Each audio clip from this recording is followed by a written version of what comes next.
بسم اللہ الرحمن الرحیم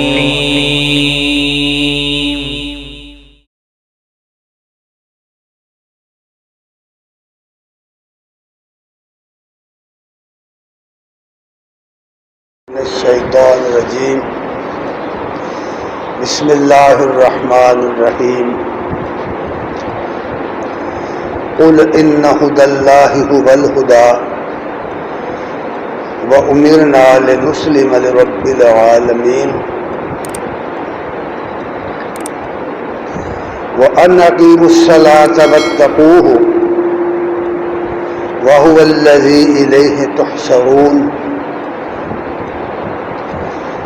وَهُوَ الَّذِي خَلَقَ السَّمَاوَاتِ وَالْأَرْضَ بِالْحَقِّ وَيَوْمَ يَقُولُ كُنْ فَيَكُونُ قوله الحق وله الملك يوم ينفخ في الصور عالم الغيب والشهادة وهو الحكيم الخبير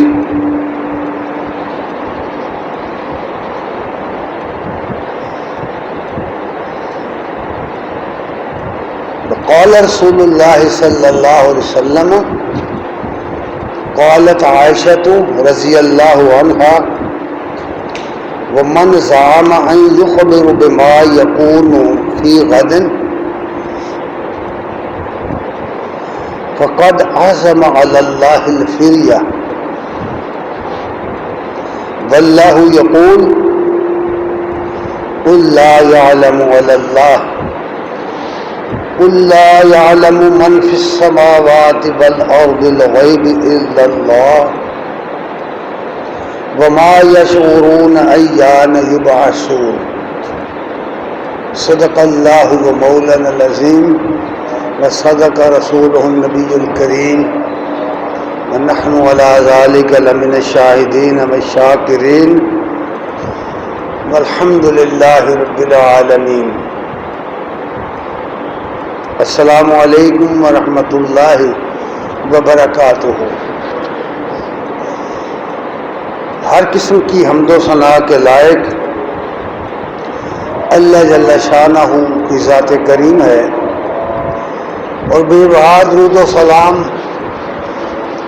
محمد رسول اللہ صلی اللہ علیہ وآلہ وسلم پر اور آپ کی آل اور اصحاب پر. حضرات گرامی قدر،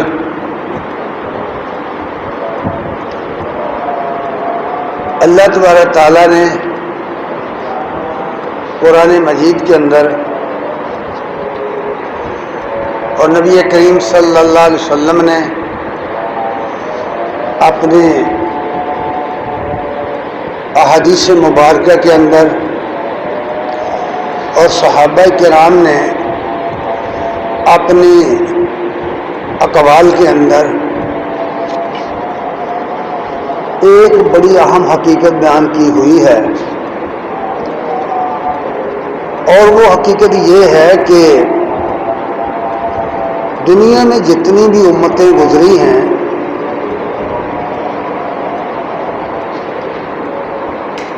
جتنے انبیاء آئے ہیں انہوں نے اپنی اپنی امتوں کو جو تعلیم دی، امتوں نے ان کی دنیا سے چلے جانے کے بعد دیگر دنیا کے فلسفوں سے متاثر ہو کر انبیاء کی تعلیم کو بھلایا، یکسر نظر انداز کر دیا، اور جس شرک کو انبیاء ختم کرنے کے لیے آئے تھے اور جس توحید کا وہ سبق دینے آئے تھے اس کو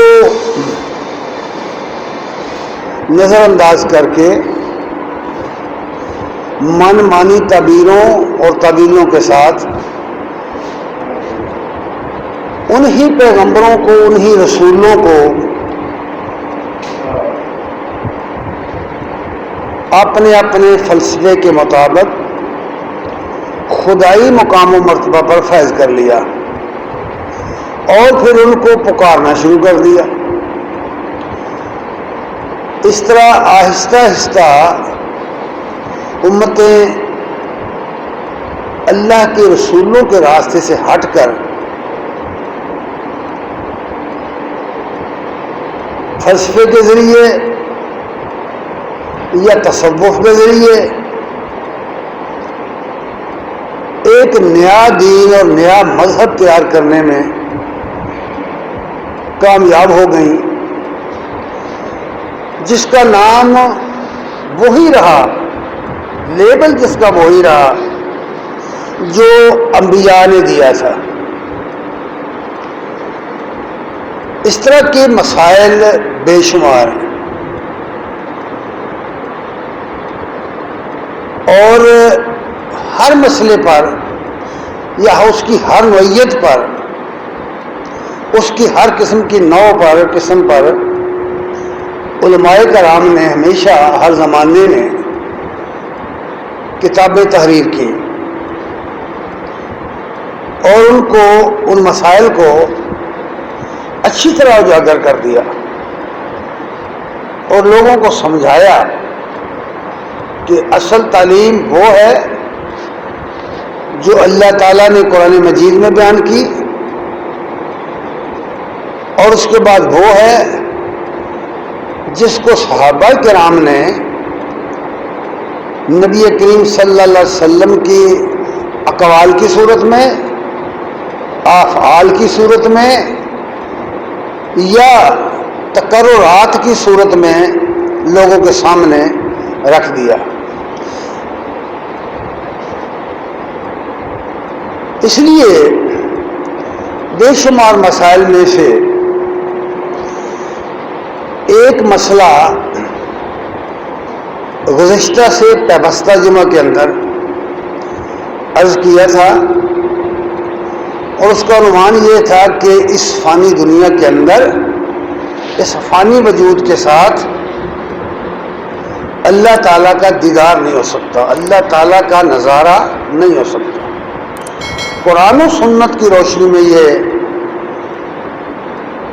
مختصر سے وقت میں عرض کیا تھا۔ اس کا یہ پہلا حصہ جو ہے وہ بیان ہو گیا تھا، 2 نقطے اس کے باقی رہ گئے تھے۔ آج انشاءاللہ ان میں سے کوشش کریں گے کہ جتنا بیان ہو سکے وہ کر دیا جائے۔ واقعہ یہ تھا کہ ایک دفعہ مسروق رحمۃ اللہ علیہ،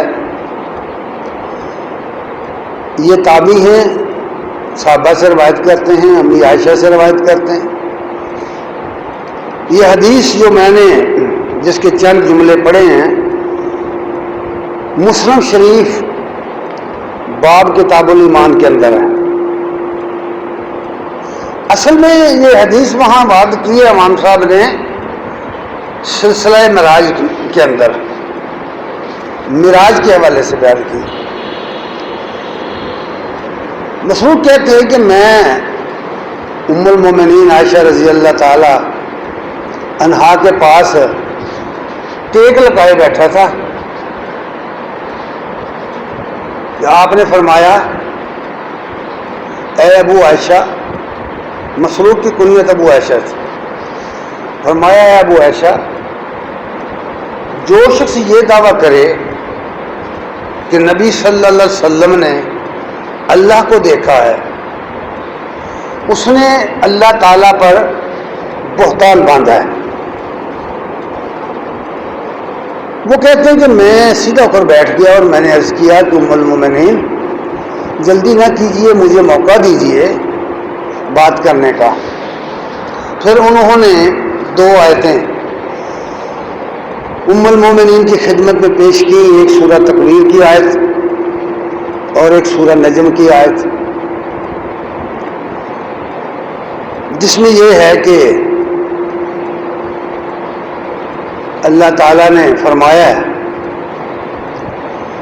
وَلَقَدْ رَآهُ بِالْأُفْقِ الْمُبِينِ، اور دوسری سورہ نجم کی آیت میں فرمایا وَلَقَدْ رَآهُ نَزْلَةً أُخْرَى، یہ دونوں آیتوں کا حوالہ دیا۔ سمجھنے کی بات یہ ہے کہ ابھی زمانہ زیادہ نہیں گزرا، صحابہ موجود ہیں، مسلمان امت کی دوسری نسل آ رہی ہے، یعنی تابعین آ رہے ہیں، صحابہ موجود ہیں، پہلی صف موجود ہے اب دوسری صف شروع ہو رہی ہے۔ تو دوسری صف کے اندر بھی ایسے لوگ آ گئے کہ قرآن مجید کی آیات کا جو مفہوم ہے اسے سمجھنے میں انہیں اشکال پیدا ہو گیا ہے، غلطی کا کھا رہے ہیں، غلطی کر رہے ہیں۔ ابھی ایسا نے فرمایا نہیں، ایسا نہیں ہے۔ میں سب سے پہلے ان آیات کے متعلق رسول اللہ صلی اللہ علیہ وسلم سے دریافت کر چکی ہوں۔ یہ سوال میں ہی نے کیا تھا سب سے پہلے کہ آپ نے اللہ کو دیکھا؟ تو آپ نے فرمایا نہیں، میں نے جبریل کو دیکھا۔ سورہ تکویر کی آیت کا مطلب بھی یہی ہے کہ افق اعلیٰ پر، افق مبین پر جبریل کو دیکھا، اور سورہ نجم کی اس آیت کا مطلب بھی یہی ہے کہ دوسری مرتبہ اترتے ہوئے بھی جبریل کو دیکھا۔ ان آیات پر گفتگو پیچھے ہو چکی ہے، دوبارہ اسے کرنے کی ضرورت نہیں، بالتفصیل اس کے متعلق خطبہ ہو چکا۔ دوسری بات جو انہوں نے فرمائی وہ یہ ہے کہ مسعود جو شخص یہ کہے کہ نبی کریم صلی اللہ علیہ وسلم نے اللہ تعالیٰ کی طرف سے جو وحی ان کے پاس آئی ہے، بذریعہ وحی جو علم اللہ تعالیٰ نے دیا ہے اپنے رسول کو، اگر کوئی شخص کہے کہ اس میں سے کچھ نبی صلی اللہ علیہ وسلم نے لوگوں تک نہیں پہنچایا، لوگوں کو نہیں بتایا، تو اس شخص نے اللہ پر بہتان باندھا، وہ جھوٹا ہے۔ یہ جملہ جو ہے اس کا اس طرح پتہ نہیں چلتا۔ اگر اس کو سمجھنا چاہیں آپ تو پھر آپ کو صوفیہ کی کتابیں پڑھنی چاہیے، پھر آپ کو اندازہ ہو جائے گا کہ نبی صلی اللہ علیہ وسلم کے بارے میں اس موضوع پر کیا کچھ کہا گیا ہے۔ یہاں تک کہ کہا گیا ہے کہ نبی صلی اللہ علیہ وسلم نے اپنے اس علم کا سب سے زیادہ حصہ جو ہے وہ علی رضی اللہ تعالیٰ عنہ کو دیا، اور یہ سوال اسی زمانے میں شروع ہو گیا تھا۔ تو علی رضی اللہ تعالیٰ عنہ سے جب پوچھا گیا تو انہوں نے فرمایا مجھے تو میرے پاس تو اور کچھ نہیں ہے، چند احکام ہیں اور چند کچھ نصائح ہیں جو نبی صلی اللہ علیہ وسلم نے کیے، میرے پاس اور کوئی علم نہیں۔ پھر اس کے لیے بے شمار روایات بنائی گئی،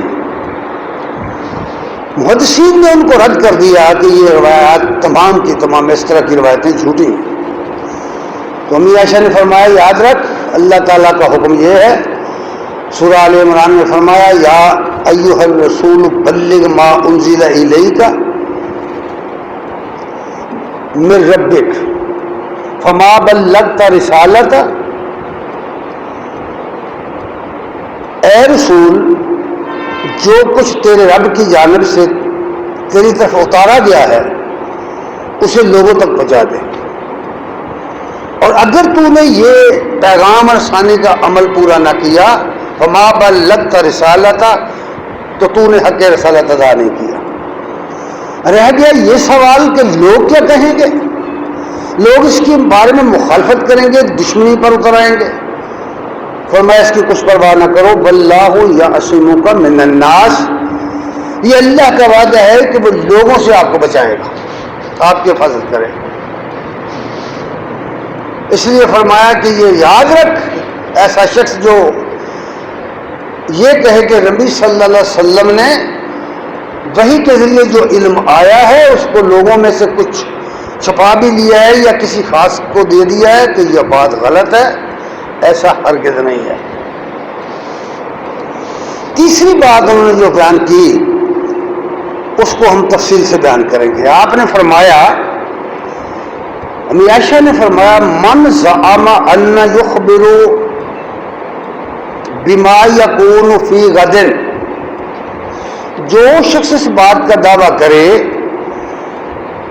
کہ نبی کریم صلی اللہ علیہ وسلم کل جو کچھ پیش آنے والا ہے اس کی خبر رکھتے تھے، کل کیا ہو جائے گا،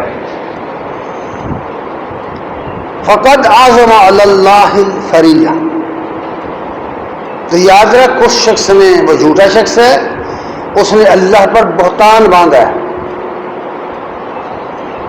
اور یہ بڑا اہم عقیدہ ہے، یہ معمولی بات نہیں ہے، ان لوگوں کو اس کا زیادہ ادراک ہے جو ان فلسفیوں کی یا صوفیوں کی کتابیں پڑھتے ہیں۔ پھر انہوں نے فرمایا کہ واللہ یقول، تو جانتا نہیں کہ اللہ فرماتے ہیں قل لا یعلم من فی السماوات والارض الغیب الا اللہ، اے نبی ان سے کہہ دو کہ زمین اور آسمانوں میں جو کوئی بھی ہے، جو کچھ بھی ہے، ظاہر ہے یا پوشیدہ، اللہ کے سوا کوئی نہیں جانتا۔ اور ایک بات جو اگلا جملہ ہے اس آیت کا وہ بہت ہی اہم ہے، پھر فرمایا ما یشعرون ایان یبعثون، اور یہ جن کو تم پوجتے ہو، جن کی بندگی کرتے ہو، جنہیں تم پکارتے ہو، یہ تو بھئی یہ بھی نہیں جانتے، اتنا شعور بھی نہیں رکھتے کہ کب اٹھائے جائیں گے۔ صاف ظاہر ہے کہ اٹھائے پتھر نہیں جائیں گے، اٹھائے پتھروں کے بت نہیں جائیں گے، اٹھائے انسان جائیں گے، اور وہ کون انسان ہیں جن کی سب سے زیادہ دنیا میں بندگی کی گئی، غلامی کی گئی، عبادت کی گئی، پکارا گیا، ان کو مشکل کشا سمجھا گیا، وہ اول نمبر پر انبیاء ہیں، انبیاء کو پکارا گیا۔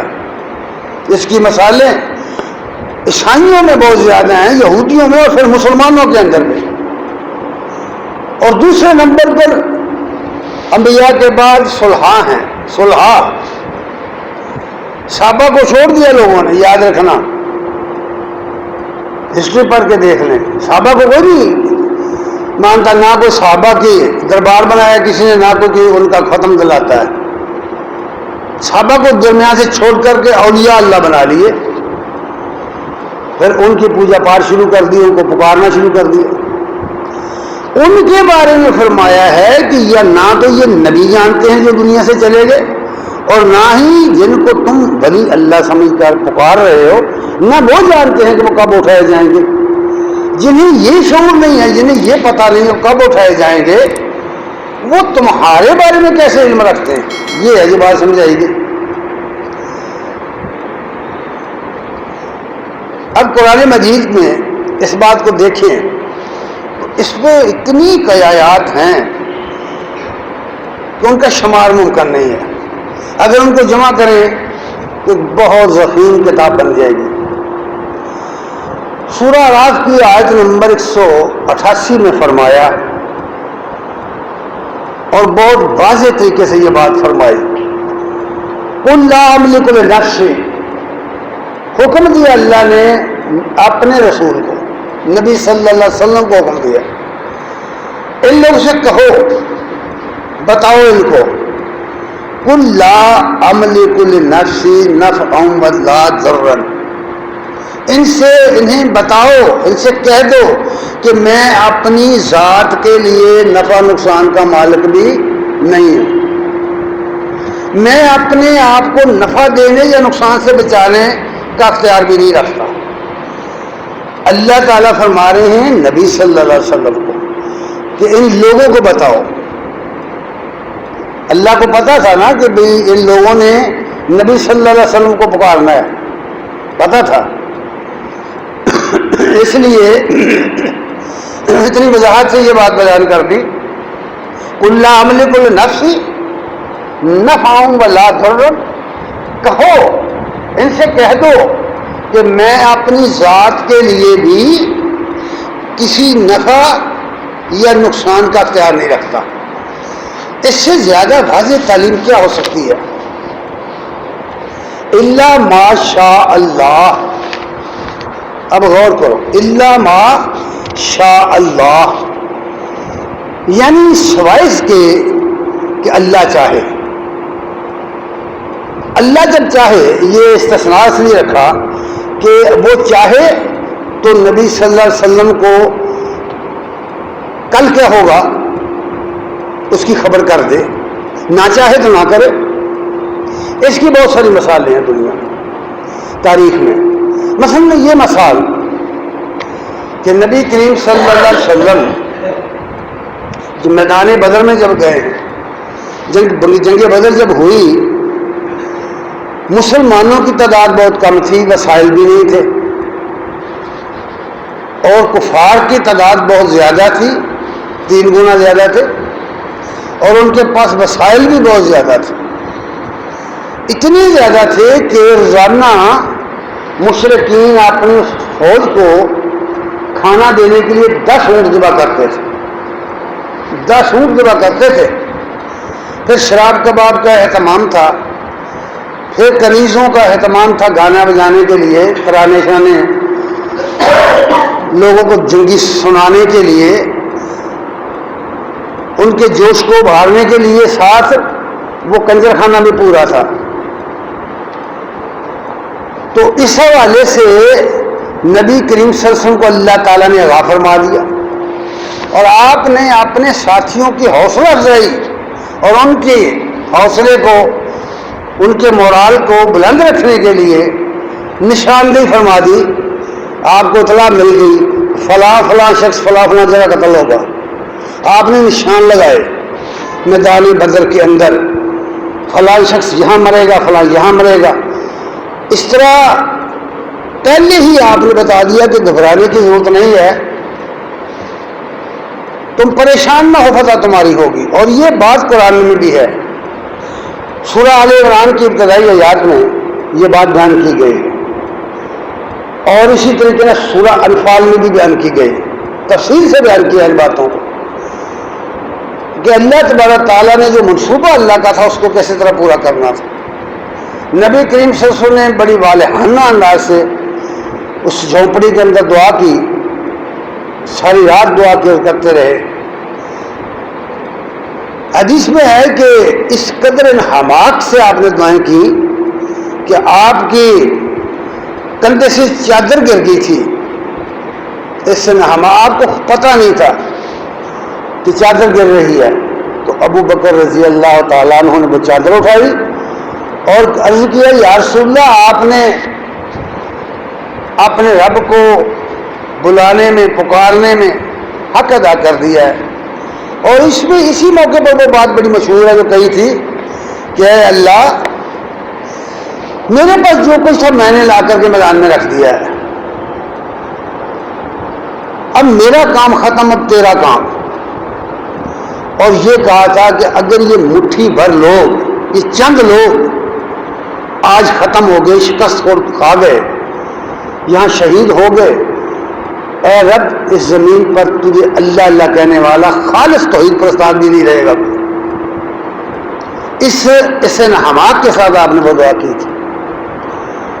اور اللہ تعالیٰ نے قرآن مجید میں سورہ انفال میں یہ کہا، خبردار کرتے ہوئے کہا، تسلی دیتے ہوئے کہا کہ ہم تمہارے اوپر فرشتے نازل کریں گے. 3000 کا وعدہ کیا، پھر 5000 نازل کریں گے. اور پھر یہ بھی بتایا کہ وہ فرشتے کریں گے کیا، وہ ایک الگ موضوع ہے. فرشتے کیا کریں گے؟ فرشتوں کا کام لڑنا بلنا نہیں ہے، تلواریں چلانا نہیں تھا. جو کام انہوں نے کیا، کبھی دوسرے خطبے پر میں بتاؤں گا کہ وہ کام انہوں نے کیا کیا تھا. اور جنگوں کے اندر جو چیز زیادہ مؤثر ہوتی ہے وہ مورال ہوتا ہے، وہ حوصلہ ہوتا ہے. کسی بھی مشکل کا مقابلہ کرنا چاہتے ہیں اگر آپ حوصلہ ہار جائیں گے تو بالکل آپ نہیں کامیاب ہوں گے. مشکلات کو دیکھ کر کبھی حوصلہ نہیں ہارنا چاہیے، مشکلات کو دیکھ کر ہمت سے کام لینا چاہیے اور اپنے رب کو پکارنا چاہیے، اس سے مدد مانگنی چاہیے، پھر وہ اسباب پیدا کر دیتا ہے. تو ایک تو یہ موقع تھا کہ آپ نے ایسا کیا. اب دوسری طرف کیا ہوا؟ دوسری طرف حالت یہ ہے کہ جنگ بدر کے اندر تو نشاندہی کر دی، کہ پریشان نہ ہو یہاں یا فلاں فلاں بندہ مرے گا. اور یہ اس واقعہ کو اکثر لوگ کچھ اس طریقے سے ایکسپلائٹ کرتے ہیں، دھوکہ دیتے ہیں کہ نبی صلی اللہ علیہ وسلم غیر جانتے تھے، غیر تھے جاننے کے بارے میں اس چیز کو بیان کر دیتے ہیں، حالانکہ ایسا نہیں ہے. اب اس کا دوسرا پہلو دیکھیے. مدینہ طیبہ کے اندر جب اسلام پھیلا ہے، اوس اور خزرج کے دونوں قبائل مسلمان ہو گئے، اور اس کے ارد گرد کے جو گرد و نواح کے لوگ تھے وہ یا تو آپ کے حلیف بن گئے مسلمانوں کے، اور پورا جو معاہدہ میثاق مدینہ ہوا تھا اس میں یہ طے ہو گیا تھا کہ یہ اس نئی ریاست کے سربراہ نبی صلی اللہ علیہ وسلم ہوں گے، اور یہ طے ہو گیا تھا کہ اگر مدینے پر کوئی چڑھائی کرے قوت تو اس کا مقابلہ مسلم غیر مسلم سب مل کے کریں گے. لیکن آگے چل کر کے اس میں جو مخالف قوتیں تھیں، مثلا یہود وغیرہ اور منافقین کا گروہ، انہوں نے اس میں بہت ساری سازشیں شروع کر دی. ان میں سے ایک واقعہ ہے، آپ وہاں جب آپ کا معاہدہ ہوا تھا صلح حدیبیہ جس کو کہتے ہیں، جنگ بندی ہو گئی تھی، کفار بھی اپنے ٹک گئے اور مسلمان بھی، اور جنہوں نے کفار کے ساتھ ملنا تھا کفار کے ساتھ مل گئے جن قبائل نے، اور جنہوں نے نبی صلی اللہ علیہ وسلم کے ساتھ ملنا تھا بے شک وہ کافر تھے لیکن آپ کے حلیف بن گئے اور معاہدے میں آپ کے ساتھ آ گئے. اس وقت موقع مل گیا آپ کو تبلیغ کرنے کا. آپ نے اسی زمانے میں سن 7 ہجری میں تمام گرد و نواح کے جو حکمران تھے ان کو خطوط لکھے ہیں، اور نبی صلی اللہ علیہ وسلم کے پھر قاصد ان خطوط کو لے کر جاتے رہے ہیں ان درباروں میں، ان حکمرانوں کے درباروں میں. وہ بڑی عجیب و غریب کہانی ہے، بہت عجیب و غریب داستان ہے ان خطوط کی. ان خطوط لے جانے والوں کے ساتھ کیا ہوتا رہا، جواب کیا آتے رہے. چلتے چلتے میں ایک بات عرض کر دوں کہ عام طور پر یہ بات بھی مشہور ہے کہ نبی کریم صلی اللہ علیہ وسلم کو جب معراج ہوئی اور آپ نے ام ہانی بنت ابی طالب جو ابھی مسلمان نہیں ہوئی تھی، یاد رکھنا یہ بات، تو آپ اس کے گھر سوئے ہوئے تھے، ایک روایت میں ہے، ایک روایت میں. تو آپ نے جب انہیں بتایا کہ مجھے آج رات آسمانوں کی سیر کرائی گئی ہے، تو اس کو تعجب ہوا کہ یہ بات تو لوگ نہیں مانیں گے. تو اس نے کہا کہ یا رسول اللہ آپ لوگوں کو یہ بات نہ بتائیں. آپ نے کہا میں تو بتاؤں گا. آپ باہر نکلے اور راستے میں ابو جہل ملا تو اس نے از راہ مذاق کہا کہ ہاں جی کوئی نئی بات ہے. آپ نے فرمایا ہاں اللہ نے مجھے سیر کرائی آج، میں بیت المقدس سے ہو کر آیا ہوں اور آسمانوں کی سیر کی. اس نے کہا یہ بات جو تم کہہ رہے ہو اگر میں کوئی 4 آدمی اکٹھے کر لوں تو پھر بھی کہو گے؟ آپ نے کہا ہاں کہوں گا. اس نے آواز لگائی جب فلاں فلاں فلاں فلاں لوگ جمع ہو گئے، مجمع بن گیا جب، تو اس نے کہا یہ اب وہ بات بیان کریں جو آپ پہلے کر رہے تھے ان لوگوں کے سامنے. آپ نے وہ بیان کی. جب آپ نے وہ بات بیان کی تو لوگوں نے انکار کیا. لوگوں نے کہا یہ نہیں ہو سکتا بھائی، یہ 40 دن کا سفر ہے، 40 منازل ہیں مکے سے بیت المقدس تک، اور پھر آسمانوں پہ جانا، اور پھر صبح کے وقت آپ یہاں بھی ہیں، یہ تو نہ ماننے والی بات ہے. اس جگہ آپ آ کر کے ہمارے سیرت نگار لکھتے ہیں، کوئی بھی آپ سیرت کی کتاب اٹھا کے پڑھ لیں، جس کو مرضی آپ کی پڑھیں، جو مرضی چاہے پڑھیں، جو سب سے ٹاپ پر کتابیں ہیں ان کو پڑھ کر دیکھیں، بڑے بڑے فضلاء کی لکھی. وہ کہتے ہیں کہ اس موقع پر کچھ کچے ایمان والے لوگ مسلمان مرتد ہو گئے تھے، پھر گئے تھے اس وجہ سے. لیکن میں اپنی بات کرتا ہوں، مجھے آج تک ان پھرنے والوں کا کوئی نام نشان نہیں ملا کہیں سے. کون پھر گیا تھا؟ مسلمان تو بہت کم تھے نا، گنتی کے تھے، ان کے تو نام بنام کتابوں میں لکھے ہوئے ہیں، ان کی بلدیتیں لکھی ہوئی ہیں، شجر نسب لکھے ہوئے ہیں، کس کس وقت زمانے میں مسلمان لوگ ہوئے پوری پوری لسٹیں لکھی ہوئی ہیں، طبقات ابن سعد پڑھیں، اصحابہ پڑھیں، اسد الغابہ پڑھیں، استیاب پڑھیں، یہ بڑی بڑی کتابیں جو ہیں متداول کتب پڑھ کے دیکھیں تو کون پھر گیا تھا کسی کا نام تو لو. لیکن اس کی ایک دلیل بھی ہے کہ یہ جھوٹ ہے. وہ دلیل بخاری میں لکھی ہوئی. نبی کریم صلی اللہ علیہ وسلم نے جب خط لکھا کہ ہرقل اس وقت ہمس میں تھا، ہرقل کو جو خط لے کے گئی عقل بھی گئے دربار میں گئے تو اس نے اپنے کرندوں سے کہا کہ بھئی یہاں کوئی عرب ڈھونڈ کے لاؤ، مکے کا کوئی آدمی اگر آیا ہو یہاں اس کو لے کر آؤ. وہ نکلی، اس کی پولیس نکلی تو انہوں نے ابو سفیان اس وقت تک جو مسلمان نہیں تھے ان کو پکڑ لیا، اور ان کے ساتھ اور لوگ بھی تھے، وہ تجارت کے لیے وہاں گئے ہوئے تھے. ان کو لے کر آ گئے دربار میں.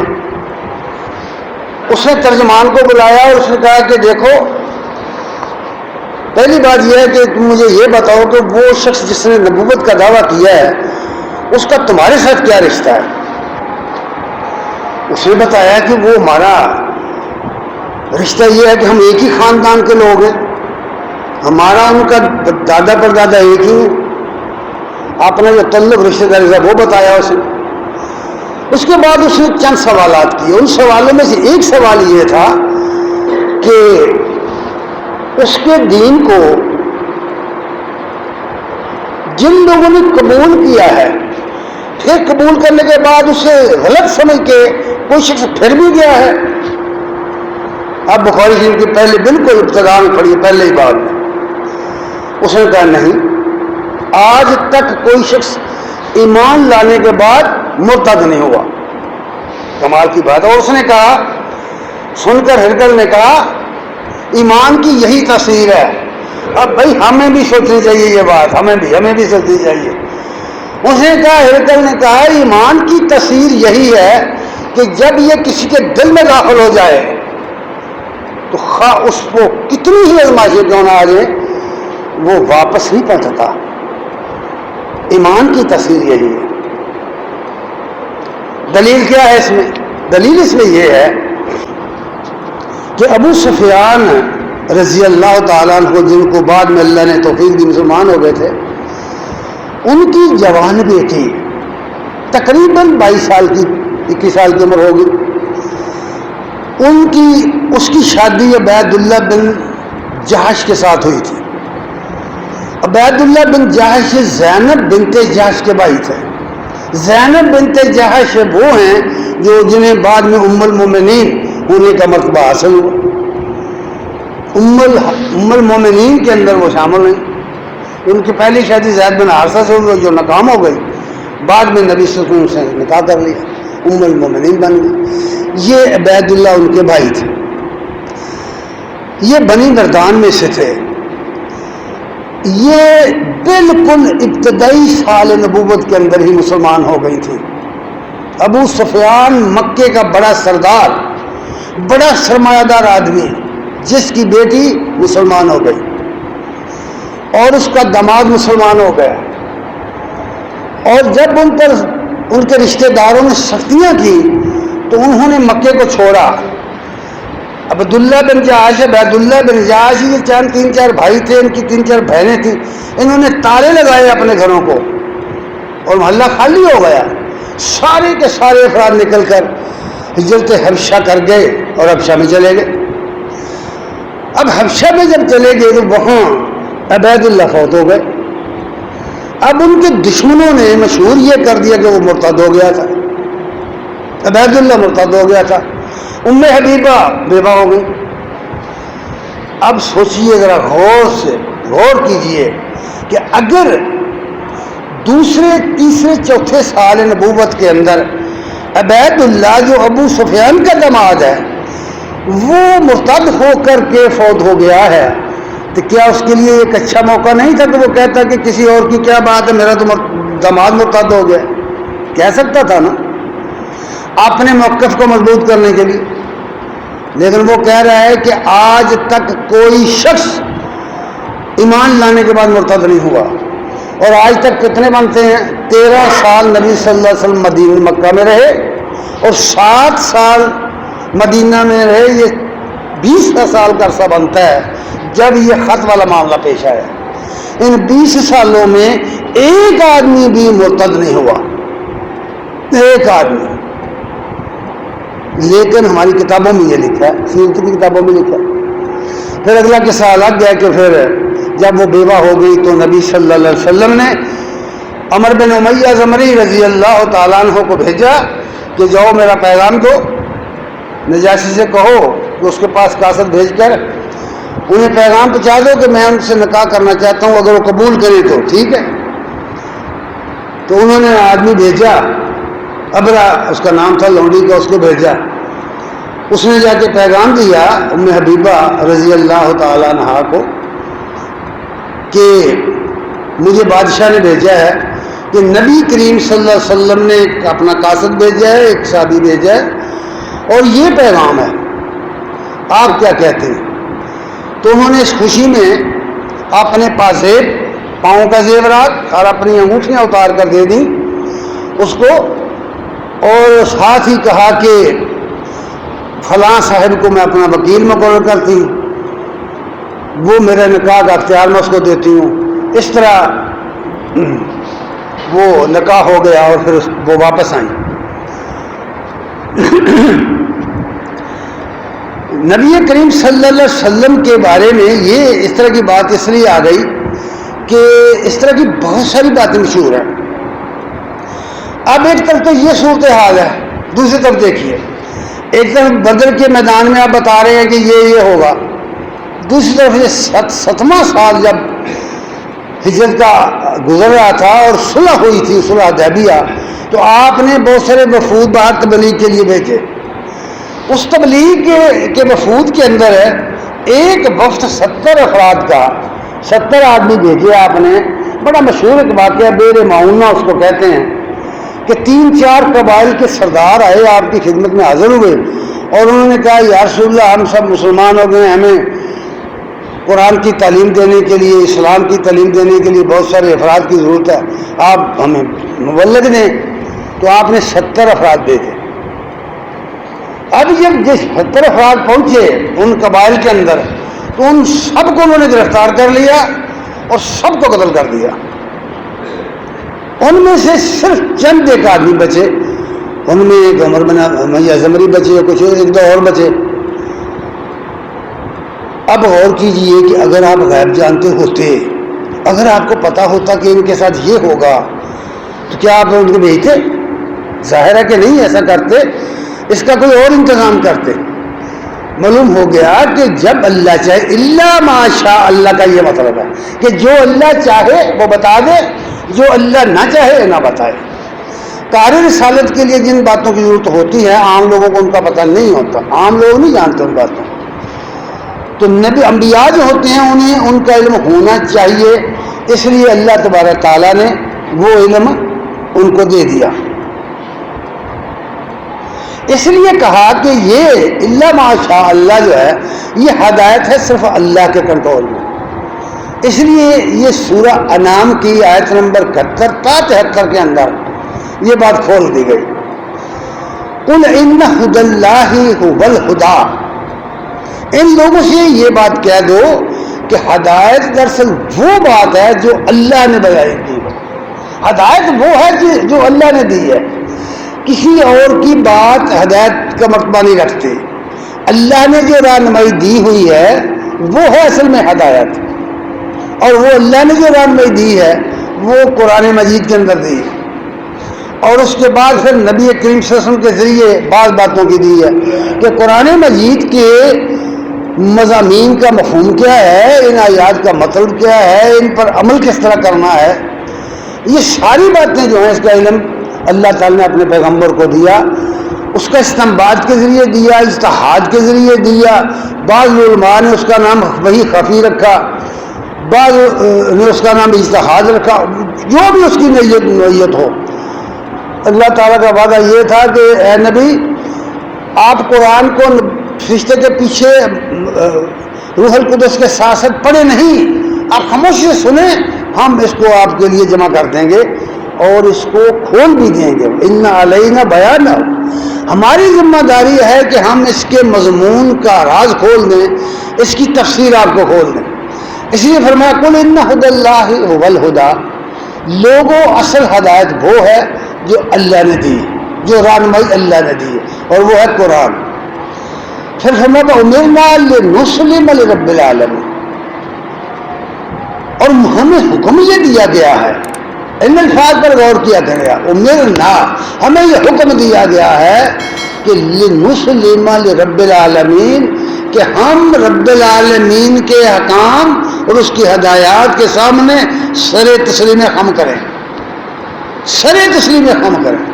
جب اللہ کا کوئی حکم سنیں، جب اللہ کا کوئی حکم پڑھیں، جب اللہ کی طرف سے کوئی ہدایت آئے تو اس کے سامنے سر تسلیم خم کرنے کا حکم دیا گیا. اور پھر فرمایا اور ان میں سے دو باتیں بالکل واضح ہیں. ایک ہے اللہ کے حقوق، ان کو اس عنوان سے بیان کرو ان اقیم الصلاۃ، نماز قائم کرو. بندگی کے سب طریقے اس میں آ گئے ہوئے ہیں، دعائیں اس میں آ گئیں، تسبیحات اس میں آ گئیں، تکبیرات اس میں آ گئیں. اس میں اقرار آ گیا کہ ہم تیرے بندے ہیں، ایاک نعبد و ایاک نستعین، اور ہمیں سیدھی راہ دکھا ان لوگوں کی جن کے پر تیرے انعامات ہوئے. اس لیے فرمایا ان اقیم الصلاۃ، واتقوا، اور اس کی نافرمانی سے بچ کے رہنا، نماز قائم کرنا اور اس کی نافرمانی سے بچ کے رہنا، تقوی اختیار کرنا. وَهُوَ الَّذِي إِلَيْهِ يُحْشَرُونَ، عقیدہ بتایا نا کہ ہدایت اللہ کی طرف سے، عملی مظاہرہ نماز کے ذریعے اور تقوی کے ذریعے. اور پھر آخری بات یہ بتائی، حشر کی بات بتا دی، قیامت کا عقیدہ ساتھ ہی بتا دیا، چند لفظوں کے اندر پورا دین سمجھایا. اور فرمایا کہ وَهُوَ الَّذِي، وہ ذات، الیہ یحشرون، جس کی طرف یہ لوگ جس کے حضور اکٹھے کیے جائیں گے. اکٹھے کس لیے کیے جائیں گے؟ کہ اس دنیا میں جو کچھ کر کے آئے ہیں، جو عقائد رکھ کے آئے ہیں، ان کا حساب دیں، ان کے بارے میں بتائیں، جواب دیں. وَهُوَ الَّذِي، ساتھ ہی یہ فرمایا کہ وہ ہستی کون ہے، تعارف کروایا کہ جس کے سامنے سب لوگوں نے پیش ہونا ہے، جس کے سامنے اکٹھے ہونا ہے، اور اس دنیا کے اندر کیے گئے اعمال کا حساب جس کو دینا ہے، وہ ہے کون. یہ ہے جو بات ہے ساتھ میں بیان. میں نے اکثر یہ عرض کیا کرتا ہوں کہ بھئی قرآن مجید کے کو غور سے پڑھ کر دیکھیں، ایک ایک لفظ کے اندر، ایک ایک فکرے کے اندر، ایک ایک جملے کے اندر معنی کی دنیا جسمتی ہوئی ہے. اس ایک ہی آیت میں آپ دیکھیں کیا کچھ بیان کر دیا گیا ہے. فرمایا وَهُوَ الَّذِي خَلَقَ السَّمَاوَاتِ وَالْأَرْضَ بِالْحَقِّ، وہ جس کے حضور پیشی ہونی ہے، وہ ہے جس نے زمین اور آسمانوں کو حق کے ساتھ پیدا کیا. اس کا مطلب یہ بھی ہے کہ حقیقتاً پیدا کیا ہے. یہ میں اس لیے کہہ رہا ہوں حقیقتاً پیدا کیا ہے کہ ہمارے صوفی حضرات کہتے ہیں، تصوف کے علم والے کہتے ہیں کہ یہ کائنات جو ہے اپنا کوئی وجود نہیں رکھتے. یہی وجہ ہے کہ وہ کہتے ہیں لا موجود الا اللہ، اللہ کے سوا کوئی شے موجود نہیں ہے، اللہ کے سوا کوئی شے موجود نہیں ہے. اور وہ کہتے ہیں کہ یہ جو کچھ تمہیں نظر آ رہا ہے نا، کہ میں ہوں اور میرے ساتھ یہ دائیں بائیں لوگ ہیں، اور یہ درخت ہیں، یہ پہاڑ ہیں، یہ فصلات ہیں، یہ جانور ہیں، یہ پرندے ہیں، یہ درندے ہیں، اور یہ سورج ہے، یہ چاند اور ستارے ہیں، اور یہ بہتے دریا ہیں، اور یہ آبشاریں، اور یہ چلتی ہوئی ہوائیں اور ندیاں. وہ کہتے ہیں یہ کچھ بھی نہیں ہے، یہ تمہیں خواب آ رہا ہے نہیں ہے، اس کا کوئی وجود نہیں ہے. جلال الدین رومی نے جگہ کہا کہ صورت از بے صورتی آمد بروں باز باشد انا الیہ راجعون. کیا انا للہ و انا الیہ راجعون کا مطلب یہ ہے کہ اللہ کی کوئی صورت نہیں ہے، اللہ کی کوئی شکل نہیں ہے. ہر آدمی جانتا ہے کہ اللہ کی کوئی صورت نہیں ہے. اس نے کہا کہ وہ اس کی صورت تو کوئی نہیں ہے، اس لیے کہا کہ صورت از بے صورتی، یعنی وہ صورت نکل کر آئی بے صورتی سے، اس کی کوئی صورت نہیں ہے. لیکن جب اس نے ظہور کیا تو یہ بے شمار مخلوقات کی صورتیں بن گئی اور ان میں وہ ظہور کر لیا اس نے. اب جس کو دیکھو گے در حقیقت یہ خدا کا جلوہ ہے, خدا کا ظہور ہے, یہ خدا کا ظہور ہے. اور اس نے کہا اگر اس کو تم نہیں مانتے دیکھو بعض باشد انا الیہ راجعون, جب پلٹو گے تم بعض باشد انا الیہ راجعون, اس آیت کی طرف اشارہ کیا. تو جہاں سے نکل کے آئے ہو جس خدا کے اندر سے اسی میں داخل ہو جاؤ. سائیں نے شاید اس کا ترجمہ اس طرح کیا ہے ہوں انا للہ آ کے تم کرو نگاہیں اللہ ہی سب ہو گیا عبد اللہ نہ. جب ہم نے اللہ للہ پڑھا اور ہم مرے واپس پلٹے اس دنیا سے تو اللہ میں داخل ہو گئے, جہاں سے نکلے تھے وہیں چلے گئے, بندہ نہیں رہا اللہ رہ گیا. اللہ للہ آ کے تم کرو نگاہیں اللہ, غور کرو کہ اللہ رہ گیا بندہ نہیں رہا. یہ عقیدے جو ہیں ان کی نفی کرتے ہوئے فرمایا کہ یہ غلط بات ہے, یہ اللہ نے برحق چیزیں پیدا کی ہوئی ہے, یہ اپنے وجود کے ساتھ موجود ہیں. جب بھی آپ نکلو گے آپ ٹھوکر کھاؤ گے, دوسری شے سے ٹکراؤ گے, تمہیں پتہ چلے گا کہ اس دنیا میں کچھ اور بھی ہے. ایسا نہیں ہے, یہ ایسا فلسفہ جو لوگوں کی سمجھ میں نہیں آنے والا اور جو دین سے بہت دور ہے. اس لیے اللہ نے فرمایا کہ وہ اللہ جس نے زمین اور آسمانوں کو خلق السماوات والارض بالحق, برحق پیدا کیا ہوا ہے, سچ مچ یہ موجود ہیں. یہ اس کا مطلب ہے. آسمان موجود ہے اللہ کے موجود کرنے سے, زمین موجود ہے اللہ کے موجود کرنے سے.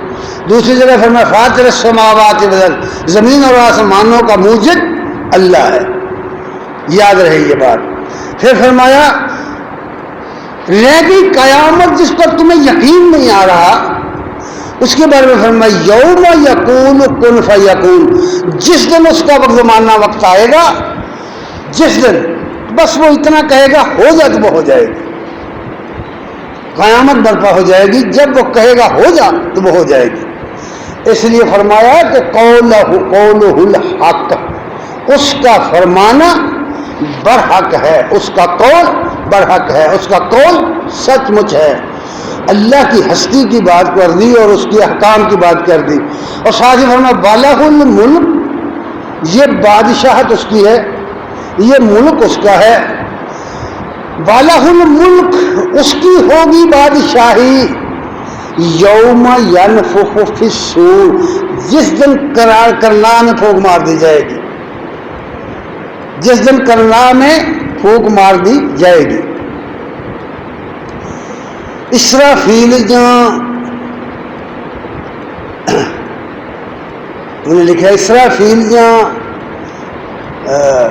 کرنا پھونکے رہ جسیا ہو جسیا جسم فنا نہ تھا. اسے کہا کہ جب اللہ تعالیٰ کا یہ حکم کن فیکون کا آیا اور اسرافیل نے اس کو سور پھونکا, ایک آواز جس کو جانتا نہیں کوئی شخص وہ کہاں سے آئے گی, اور کوئی شخص نہیں جانتا کہ وہ اتنی ہولناکی کس کی ہوگی. اس آواز کو سن کر قرآن میں یہ لکھا ہے کہ ہر چیز ٹوٹ جائے گی, درندے وادیوں کے اندر آ جائیں گے, انسان اور شیر اور بکری ایک گھاٹ پہ آ جائیں گے. خوف اس قدر طاری ہو جائے گا کہ کوئی دوسرے کو کچھ نہیں کہے گا. یہ حالت ہو جائے گی. اس لیے اس نے کہا کہ جب یہ دنیا ختم ہوگی, تباہ ہوگی, اس وقت یہ حالت ہو جائے گی. اس لیے فرمایا بازی اسی کے جس دن سور پھونکا جائے گا عالم الغیب والشہادہ, ظاہر چیزوں کو اور پوشیدہ چیزوں کو جاننے والا اللہ کے سوا کوئی نہیں. اللہ کے سوا عالم الغیب والشہادہ, غیب و ظاہر کا جاننے والا اللہ ہے. وَهُوَ الْحَكِيمُ الْخَبِيرُ, اور وہ حکمتوں والا اور باخبر ہے. اس آیت پر غور کرو. یہ بات جو کہی نا الا ما شاء اللہ, وہ پھر رسول کر ہی جاتے ہیں الا ما شاء اللہ, کہ وہ جو چاہے بتا دے جو چاہے نہ بتائے, جو چاہے بتا دے جو چاہے نہ بتائے. یہ اللہ کی شان ہے، یہ اس کی مرضی ہے۔ قرآن میں یہ بھی کہا ہے، آپ پڑھتے ہیں چھوٹی چھوٹی صورتیں پڑھیں، فَسَنُقْرِئُكَ فَلَا تَنْسَ إِلَّا مَا شَاءَ اللَّهُ، فرمایا ہے نبی ہم آپ کو پڑھائیں گے تو آپ بھولیں گے نہیں، الا ما شاء اللہ، مگر جو اللہ چاہے، اور جس کو اللہ نے بھلا دیا وہ اس کو تم یاد نہیں کر سکو گے، یہ ہے الا ما شاء اللہ کا مطلب۔ اور پھر فرمایا ان سے کہہ دو وَلَوْ كُنْتُ أَعْلَمُ الْغَيْبَ لَأَسْتَكْثَرْتُ مِنَ الْخَيْرِ، ان سے کہو کہ اگر میں یہ جانتا ہوتا کہ کل کیا ہو جائے گا، کل کیا ہونے والا ہے، کل تو بہت دور ہے، ابھی 2-4 گھنٹے کے بعد کیا ہوگا، چند منٹوں کے بعد کیا ہوگا، کسی کو کوئی خبر نہیں، یہی بات فرمائی گئی ہے، اس کا کوئی اور معنی نہیں ہے۔ مطلب اس کا یہ ہے کہ کل کیا ہو جائے گا کسی کو پتہ نہیں ہے۔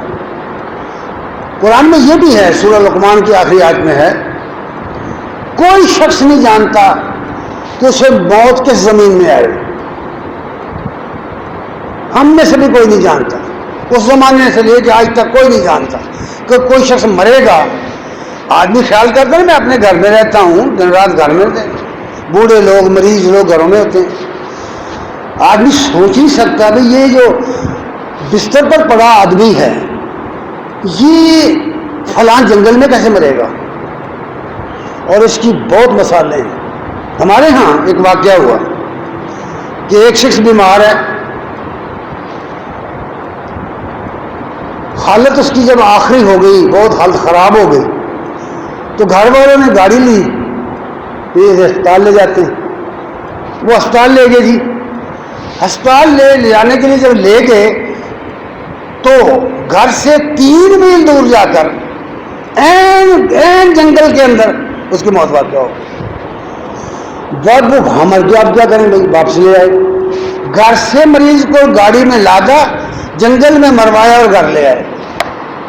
اس طرح ہوتا کسی کو نہیں پتا، اسے وہاں مرنا چاہیے تھا نا، کیسے جائے، گھر والے خود لے گئے۔ ایک مثال نہیں، بے شمار اس طرح کی مثالیں، کوئی پتہ نہیں کسی شخص کو کس کہاں مرے گا وہ۔ اس حوالے سے دیکھیے فرمایا کہ ان سے کہہ دو کہ اگر میں غیب جانتا ہوتا، خود نبی صلی اللہ علیہ وسلم کی زبان سے کہلوایا، اگر میں غیب جانتا ہوتا تو میں تو بہت ساری اپنے لیے اچھائیاں اکٹھی کر لیتا، فائدے جمع کر لیتا، کبھی مجھے کوئی نقصان نہ پہنچتا۔ نبی صلی اللہ علیہ وسلم کو مالی لحاظ سے، آپ کے ساتھیوں کے لحاظ سے کتنے نقصانات اٹھانے پڑے ہیں، کتنے آپ کے ساتھی شہید ہو گئے، کتنے آپ کے عزیز و رشتے دار جو شہید ہو گئے۔ جب نبی صلی اللہ علیہ وسلم مکہ فتح ہوا تو آئے ہیں، تو کسی نے پوچھا جی آپ اپنے گھر جائیں گے، تو فرمایا میرا گھر کدھر ہے، وہ تو فلاں کھا گیا لے بیچ کے، سمجھے؟ نہیں پتا آپ کو آئندہ کیا ہو جائے گا۔ اس کا یہ مطلب نہیں کہ قیامت کے دن کیا ہوگا، وہ پتہ ہے کہ نبی جنت میں جائے گا، نبی جنتیوں کے سردار ہیں، نبی کے سارے ساتھی جنت میں جائیں گے، یہ تو قرآن بتا رہا ہے۔ یہ جو بات بتائی گئی وہ یہ ہے کہ کل کیا ہوگا، اس دنیا کے حادثات کی دنیا میں کل کیا حادثہ ہو جائے گا، یہ بات ہے جو بتائی گئی۔ اور پھر فرمایا لوگوں میں غیب جاننے والا نہیں ہوں، کیونکہ میں خدا نہیں ہوں، میرے اندر خدائی وصف نہیں ہے۔ میری کیا حیثیت ہے یہ بتایا، ان انا الا نذیر و بشیر، میں تو تمہیں بتانے والا، اللہ سے ڈرانے والا، خوشخبری دینے والا ان لوگوں کے لیے جو ایمان لے آئیں، جو مان جائیں، لِقَوْمٍ یُؤْمِنُونَ، جو لوگ میری باتوں پر ایمان لائیں، یقین پیدا کریں، ان کے لیے میں ڈرانے والا ہوں اللہ کے عذاب سے، اور بشارت دینے والا ہوں اللہ کی جنت کی۔ یہ ہے میری اصل حیثیت۔ اور جہاں تک دنیا کی زندگی کا تعلق ہے تو یہ معجزات کی دنیا نہیں ہے، یاد رکھنا، یہ فتوحات اور یہ سب کچھ جو کچھ ہوا ہے نبی صلی اللہ علیہ وسلم نے کیا، یہ معجزات کے ذریعے نہیں ہوا، غلط توجیہ ہے جو کر دی گئی، غلط توضیح ہے جو کر دی گئی۔ اقبال نے بہت شاندار بات کہی کہ نہیں بھائی، یہ نبی کریم صلی اللہ علیہ وسلم نے کی جو ہے نا یہ واقعات جو دنیا میں گزرے، نبی صلی اللہ علیہ وسلم کے ساتھ، آپ کے صحابہ کے ساتھ، مسلمانوں کے یہ جنگیں ہوئیں، یہ مقاطعات ہوئے، سب کچھ ہوتا رہا، تکلیفیں آئیں، بھوک آئی، بہت کچھ تکلیفیں ہوئی، گھر چھوڑنے پڑے، ہجرت کرنی پڑی وغیرہ، بہت کچھ ہوا۔ یہ سب کچھ جو ہوا، یہ واقعات جو ہوئے، ان واقعات کو ہونا چاہیے تھا کہ اللہ کے دین کے غلبے کے لیے یہ ایک جہادی تحریک تھی، جد و جہد کی تحریک تھی۔ آج بھی یہ جد و جہد کی تحریک ہے۔ اس تحریک کو اٹھاؤ، اس کے لیے جہاد کرو، یہ جہادی تحریک ہے۔ یہ دنیا جو ہے نا،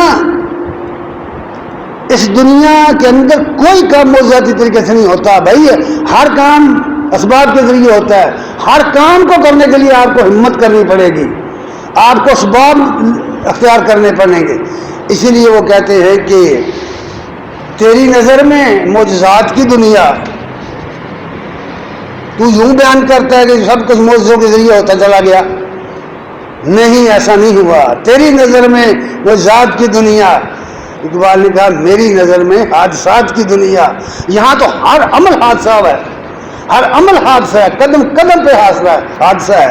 نبی کریم صلی اللہ علیہ وسلم مدینہ مکہ چھوڑ کے طائف جاتے ہیں، کون نہیں جانتا کیا حادثات پیش آئے، کتنی تکلیفیں اٹھائی ہیں آپ نے، اور واپس آئے تو پناہ لے کے آنا پڑا ہے، مطعم بن عدی کی پناہ میں آئے اور 3 سال وہاں رہے۔ تو یہ حادثات کی دنیا ہے لوگوں، معجزات کی دنیا نہیں ہے۔ اس لیے امی عائشہ نے فرمایا کہ تمہیں جو شخص یہ کہے کہ نبی صلی اللہ علیہ وسلم کل کے بارے میں جانتے تھے کل کیا ہو جائے گا، اس نے اللہ پر بہتان باندھا، وہ شخص جھوٹا ہے۔ کبھی ایسے شخص کی بات مت سنو۔ قرآن اور حدیث کی روشنی میں یہ بات آپ کے سامنے بیان کی ہے میں نے۔ یہ حدیث مسلم شریف میں ہے، کتاب الایمان میں۔ قرآن مجید کی تو آیات بے شمار ہیں، ان کو کہاں کہاں سے پڑھے۔ دعا ہے کہ اللہ تعالیٰ ہمیں صحیح عقیدہ سمجھنے کی توفیق عنایت فرمائے۔ وآخر دعوانا الحمدللہ رب العالمین۔